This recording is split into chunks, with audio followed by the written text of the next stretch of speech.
Hola, en el video anterior yo explicaba, o mejor dicho, me planteaba la pregunta, que yo ya tengo la respuesta, pero digamos, planteaba la hipotética pregunta a un economista ortodoxo para que me diga cuál es la lógica por la cual siempre que los gobiernos neoliberales asumen el poder, a los días o semanas hacen una devaluación muy importante. Y sobre todo, la pregunta es qué tipo de problemas pretenden resolver con eso. Y ahora voy a volver un poquito a lo que nos pasó a nosotros acá ahora en el 2023 a partir de la elección en la cual Javier Milei fue electo presidente de la República. Nosotros teníamos problemas, o sea, el gobierno de Alberto Fernández no había podido resolver los problemas de la manera que nosotros, los que lo votamos y los que militamos su presencia, digamos, su presencia en el Poder Ejecutivo, no estábamos conformes con muchas cosas. Sobre todo había errores políticos que nosotros pensábamos que no debían haberse cometido y que estamos pagando las consecuencias ahora.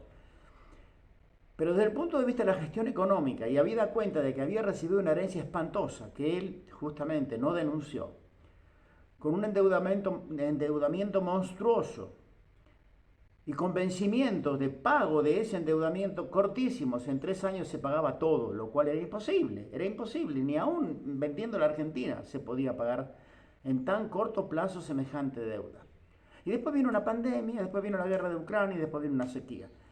Frente a todo ese panorama y a una economía que estaba muy devastada, con miles de pymes que habían cerrado, con los sueldos por el piso como los había dejado Macri, con una inflación del 50 y monedas por ciento, con esa herencia económica, tenemos que reconocer de que Alberto Fernández dejó una economía en crecimiento, con un desempleo en el orden del 6%, muy bajo, la mitad del de Macri, que retomó la inversión pública. El ejemplo más reciente y más significativo fue el gasoducto, que reflotó el rol del Estado, que lo hizo funcionar de manera eficiente en un montón de temas, por ejemplo, muy notable, el PAM y el ANSES. Se volvieron a fabricar y a entregar las NEU. Hay una lista enorme que nosotros mismos, como críticos de Alberto Fernández, nos ocupamos de no remarcar, porque estábamos demasiado preocupados por sus falencias. Entonces, planteemos ahora, desde el punto de vista estrictamente económico, lo que le pasa al hombre de a pie que anda por la calle. Había dos problemas que teníamos, dos problemas serios. Uno, la inflación, una inflación elevada. El 10, 11, 12,4 llegó a ser la inflación. Es un problema.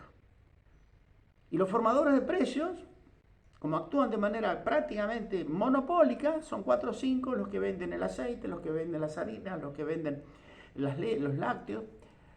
Y no se los había logrado controlar, entonces, bueno, los precios subían todos los meses. Ese era el primer problema. El segundo problema era que justamente como consecuencia también de eso y de una serie de inercias y de cosas, había un retraso en los ingresos de una masa importante de la población, lo que llevó a que la pobreza en un gobierno peronista, una pobreza del 40% es una vergüenza. Esos dos problemas teníamos. Desde el punto de vista económico, lo demás funcionaba. La economía estaba en crecimiento y teníamos un escenario en 2024 muy virtuoso.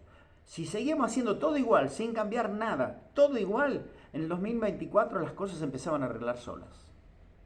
Quiero que me conteste alguien del espacio ese que le llaman La Libertad Avanza. ¿Qué problema resolvimos de esos dos que había con la devaluación de más del 100% que impulsaron?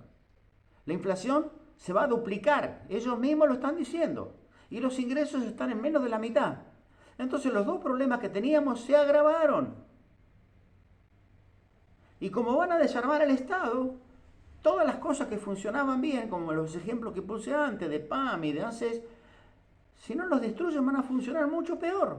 Entonces, ¿para qué devaluaron? Y volviendo al video anterior, solamente devaluaron para enriquecerse ellos y para generar una dependencia enorme y para devaluar tanto y destruir tanto la moneda que para ellos les va a resultar muy fácil vendernos el mito, el verso de la dolarización, con lo cual tenemos ya el moñito puesto y le podemos entregar a la Argentina al imperio, porque van a poder hacer con nosotros lo que se les dé la gana. Lamentablemente es así. Suena apocalíptico, pero suena así y así va a ser. A menos que logremos hacer algo para frenar esto que ya está funcionando y que vamos rumbo a un abismo que va a ser en muchos aspectos irreversible.